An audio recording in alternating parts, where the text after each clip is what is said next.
Assalamualaikum warahmatullahi wabarakatuh.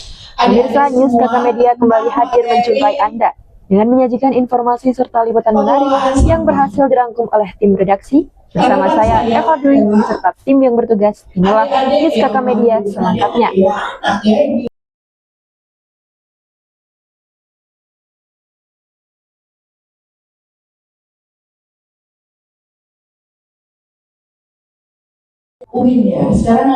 Baik pemirsa, saat ini saya sedang berada di lokasi pembekalan KKN tahap 2026.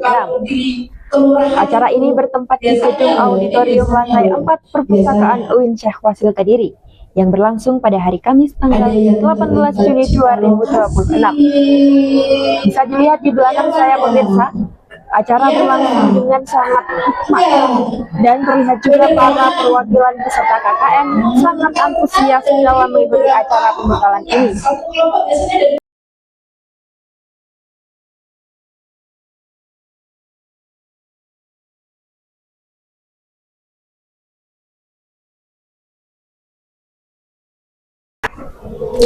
Pemirsa, saat ini saya sudah bersama dengan Kepala Pusat Pengabdian Masyarakat UIN Syekh Wasil Kediri.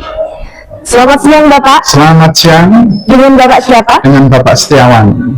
Oke, langsung aja ya Pak. Ya. Saya mau bertanya. Yang pertama, apa harapan terbesar panitia terhadap kontribusi mahasiswa KKN di tengah masyarakat, sehingga kehadiran mereka itu tidak hanya bersifat sementara, tetapi juga memberikan dampak yang berkelanjutan. Baik, terima kasih Mbak.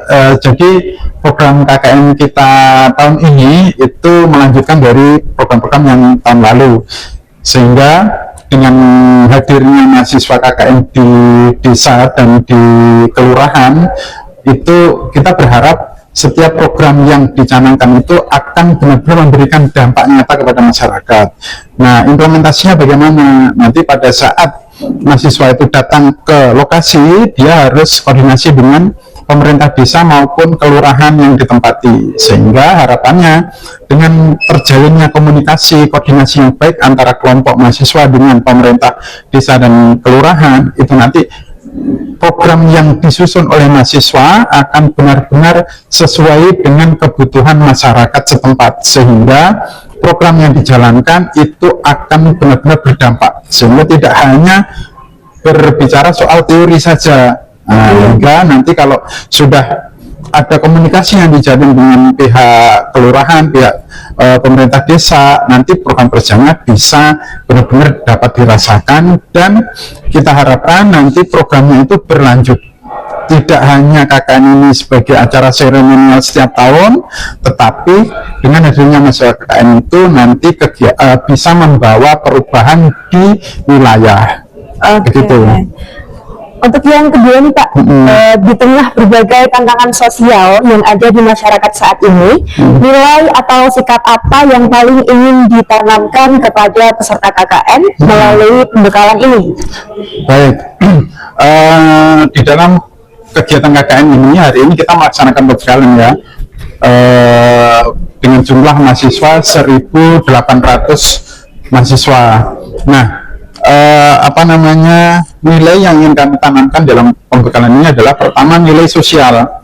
Jadi ketika mahasiswa itu terjun di masyarakat, jadi dia harus memiliki jiwa sosial yang tinggi, diwujudkan dalam bentuk program kerja yang mereka canangkan nanti. Jadi program kerja yang disusun itu harus berdampak sosial nyata kepada masyarakat. Yang kedua, nilai adaptasi. Jadi mahasiswa itu bagaimana caranya selama ini dia belajar di bangku kelas, kemudian dia terjun di masyarakat, dia akan berhadapan dengan berbagai macam kasus yang real. Nah, dari teori terjun ke masyarakat, berarti dia harus bisa mengimplementasikan teori itu menjadi aksi nyata di masyarakat. Jadi yang pertama nilai sosial, yang kedua adalah adaptasi. Gitu. Lalu yang ketiga, menurut panitia ini Pak, bagaimana KKN dapat menjadi sarana bagi mahasiswa untuk mengimplementasikan ilmu perkuliahan sekaligus membangun empati dan kepedulian sosial terhadap masyarakat? Baik, jadi mahasiswa ini yang kakak ini kan semester 6 ya, semester 6 selama 3 tahun mahasiswa itu belajar di kampus, dia belajar teori. Nah, ketika dia melaksanakan KKN terjun ke wilayah, baik itu desa maupun kelurahan, maka teori yang sudah dia pelajari di kampus harus diterapkan di masyarakat. Bagaimana teori yang misalnya yang kita pelajari di kampus itu bisa berdampak kepada masyarakat. Contoh yang paling sederhana misalnya gini, kita kan basicnya keislaman ya, keagamaan.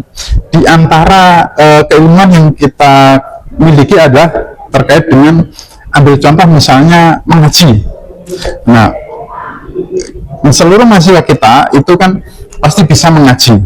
Ketika kita terjun ke masyarakat, bagaimana kita bisa mengajari anak-anak yang ada di desa, di kelurahan itu untuk bisa mengaji, satu. Kedua, kita juga yang misalnya basicnya pendidikan, tarbiyah, ketika kita terjun ke masyarakat, bagaimana kita bisa menerapkan ilmu pendidikan kita kepada masyarakat. Kita misalnya di masyarakat itu membuka kursus, membuka pelatihan-pelatihan seperti itu. Jadi semua teori yang dipelajari di kelas, di kampus itu nanti akan diaplikasikan di masyarakat pada saat kegiatan KKN itu. Begitu. Begitu ya Pak. Ya. Baik Pak, terima kasih atas penjelasannya nih. Semoga acara ini dapat menjadi bekal yang bermanfaat bagi seluruh peserta KKN. Baik, terima kasih. Terima kasih Bapak. Sama-sama.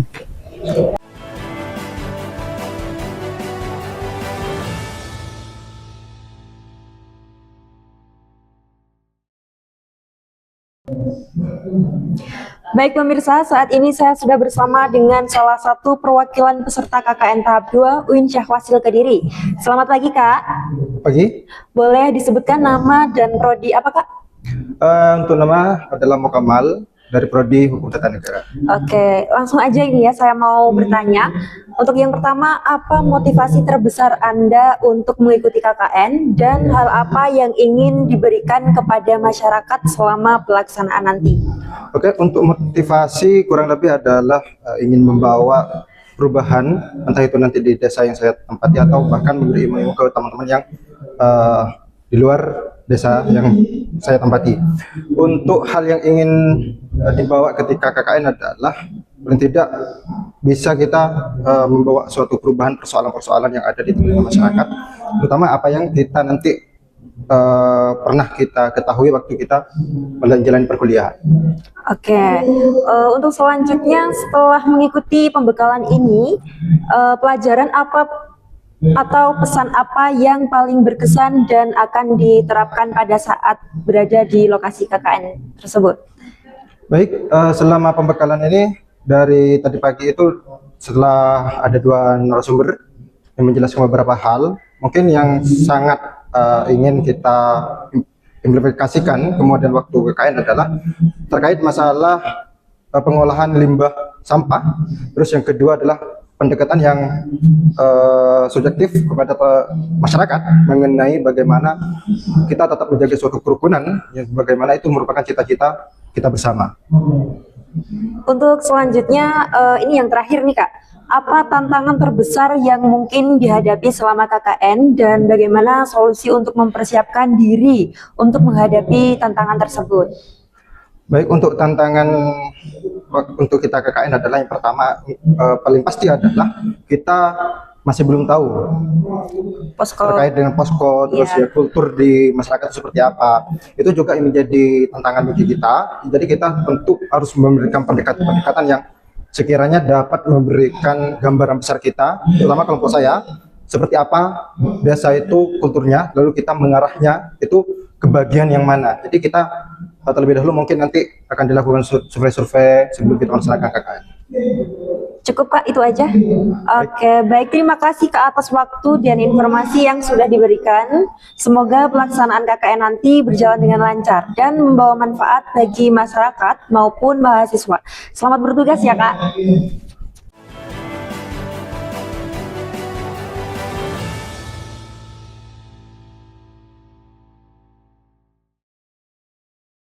Baik pemirsa, itu tadi yang dapat saya laporkan mengenai acara pembekalan KKN tahap 2 UIN Syekh Fasil Kediri 2026. Dan informasi tadi sekaligus mengakhiri perjumpaan kita kali ini. Saya Eva Dwi beserta tim yang bertugas pamit undur diri. Nantikan informasi lainnya hanya di News KK Media, Media Kampus UIN Syekh Fasil Kediri. Terima kasih atas kebersamaan Anda, selamat beraktivitas dan sampai jumpa. Wassalamualaikum warahmatullahi wabarakatuh.